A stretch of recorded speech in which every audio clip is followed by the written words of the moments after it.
अस्सलाम वालेकुम मोअज़्ज़ज़ सामीन, उम्मीद है आप सब खैरियत से होंगे। दोस्तों, आज की वीडियो के अंदर आपको ऐसे ममालिक के बारे में बताने जा रहा हूँ जहाँ का वीज़ा पाकिस्तानियों के लिए या तो फ्री है, और कुछ ममालिक ऐसे हैं जहाँ आप वीज़ा ऑन अराइवल जा सकते हैं। 3 ममालिक आज आपको बताऊँगा जहाँ पर आप जाकर जॉब भी बेहतरीन हासिल कर सकते हैं, अपना और अपनी फैमिली का जो है वो आप फ्यूचर भी जो है वो बना सकते हैं। बहुत अच्छे और माशी लिहाज से जो है वो मुस्तहकम मुल्क हैं। 2 ममालिक जो हैं वो तो एशिया के अंदर वाक़ हैं, लेकिन बहुत ज़्यादा मुस्तहकम है। उसमें से एक मुल्क के अंदर डॉलर चलता है, वहाँ डॉलर के अंदर जो है वो सैलरी भी मिलती है। और एक कंट्री जो है वो ओशियाना के अंदर है, यानी एक आइलैंड है, वहाँ पर आप बेहतरीन जो है वो जाकर जॉब हासिल कर सकते हैं। तो दोस्तों, आपने देखना है इस वीडियो को शुरू से लेकर आखिर तक, क्योंकि पाकिस्तानी पासपोर्ट के ऊपर जो है वो अगर कोई ऐसे कंट्रीज़ मिल जाएँ जहाँ पर आप बग़ैर वीज़ा या वीज़ा ऑन अराइवल जा सकें, तो मैं समझता हूँ कि ये बहुत बड़ी बात है। तो दोस्तों, आज की वीडियो को शुरू करते हैं। तो इस लिस्ट के अंदर जो पहले नंबर पर कंट्री है वो एशिया का कंट्री है मालदीव। दोस्तों, इस नाम से आप वाकिफ़ होंगे, बहुत खूबसूरत मुल्क है, बहुत ज़्यादा आइलैंड मौजूद हैं वहाँ पर, घूमने फिरने के बहुत मकामात हैं, वहाँ पर बहुत ज़्यादा सियाहत का रुझान है और जोक दर जोक वहाँ पर आते हैं। और यहाँ पर आप अगर आप वहाँ पर विज़िट वीज़े के ऊपर जाना चाहते हैं तो आप वीज़ा ऑन अराइवल जा सकते हैं। वीज़ा ऑन अराइवल क्या होता है, वहाँ आप जब पहुँच जाते हैं उनके एयरपोर्ट के ऊपर, यानी मालदीव्स एयरपोर्ट के ऊपर आप पहुँचते हैं, तो आप बेसिकली सिर्फ 2-3 डॉक्यूमेंट्स आपको दिखाने पड़ेंगे और वहाँ पर आपको जो है वीज़ा मिल जाएगा 1 माह का।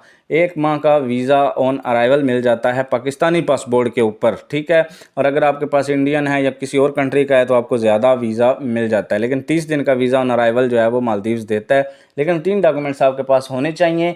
वो डॉक्यूमेंट्स आप नोट कर लें। एक तो आपके पास जो है वो वैलिड पासपोर्ट होना चाहिए जिसकी 6 माह एक्सपायरी रहती हो, और दूसरे नंबर पर आपके पास एयर टिकट जो है वो रिटर्न भी होना चाहिए कि इतने दिन बाद आप वापस आएंगे। और होटल की जो बुकिंग है ना वो मस्ट है। होटल की बुकिंग आपने जितने दिन की करवाई है उस लिहाज से आपको वीज़ा ऑन अराइवल मिल जाएगा। लेकिन यह है कि आप वहाँ पर जब जाते हैं, अगर आपका सिर्फ सैर व तफरीह का मूड है तो एक बेहतरीन मुल्क है। और अगर आप वहाँ पर काम करना चाहते हैं, अपनी सीवी साथ लेकर जाएं, या अगर आप बेहतरीन शेफ़ हैं वहाँ पर, जॉब जो है इस हवाले से थोड़ा आगाह कर देता हूँ कि शेफ़ की जॉब्स बहुत ज़्यादा वहाँ पर मौजूद होती हैं, क्योंकि होटलिंग का बहुत ज़्यादा रुझान है। एक सियाहत के लिहाज से बेहतरीन मुल्क जाना जाता है, तो यहाँ पर लोग जो है वो बहुत ज़्यादा आते हैं, और होटल्स का जो है वो वहाँ पर बिज़नेस भी बहुत ज़्यादा है। और इसके अलावा वहाँ पर जॉब्स भी बहुत ज़्यादा अच्छी होती हैं होटल की फ़ील्ड के अंदर।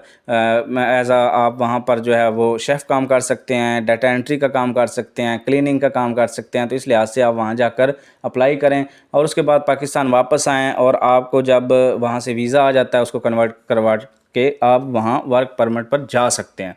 तो दूसरे नंबर पर जो कंट्री है उसका नाम है दोस्तों कंबोडिया।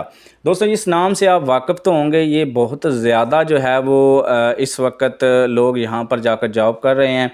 और यहाँ पर सबसे बड़ी और मज़े वाली बात यह है कि वहाँ पर डॉलर के अंदर सैलरी मिलती है। स्टार्टिंग सैलरी 1000, 1100, 1200 डॉलर वहाँ पर आसानी से सैलरी जो है वो मिल जाती है।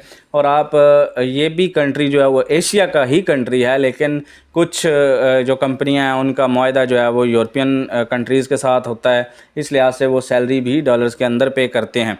और साथ ही जो यहाँ की बेहतरीन बात है, यहाँ का आपको जो वीज़ा है उसके लिए आपको ज़्यादा झंझट नहीं करने पड़ते। आप विज़िट वीज़े पे आसानी जा सकते हैं। उसके लिए आपको सिर्फ़ और सिर्फ जो है वो वही चीज़ें 3-4 चीज़ें आपको रिक्वायर्ड हैं। आपके पास होटल की बुकिंग होनी चाहिए, और इसके अलावा आपके पास जो है वो आपके पास एयर टिकट होना चाहिए वापसी का, और इसके अलावा जो है आपके पास वैलिड पासपोर्ट होना चाहिए। और आपको वीज़ा ऑन अराइवल, यानी आप जब कंबोडिया पहुंच जाते हैं तो वहाँ आपको 30 दिन का वीज़ा मिल सकता है, ठीक है। ये बहुत ज़्यादा जो है वो आसानी से आप इन ममालिक में भी जा सकते हैं, और वहाँ जाकर आप सीवी जमा करवाएं, और वहाँ से जैसे ही आपको कोई वीज़ा मिलता है तो आपको वापस आना पड़ेगा, या जो है वापस आके आपको कन्वर्ट करवाना पड़ेगा, और फिर उसके बाद आप वर्क परमिट पे जा सकते हैं। और इसके अलावा जो आज की लिस्ट के अंदर तीसरा कंट्री है दोस्तों, उसका नाम है माइक्रोनेशिया। ये कंट्री इन ओशियाना है। ये बहुत ज़्यादा खूबसूरत आइलैंड है। यहाँ पर लोग बहुत ज़्यादा सियाहत करने जाते हैं, घूमने जाते हैं, सैर करने जाते हैं।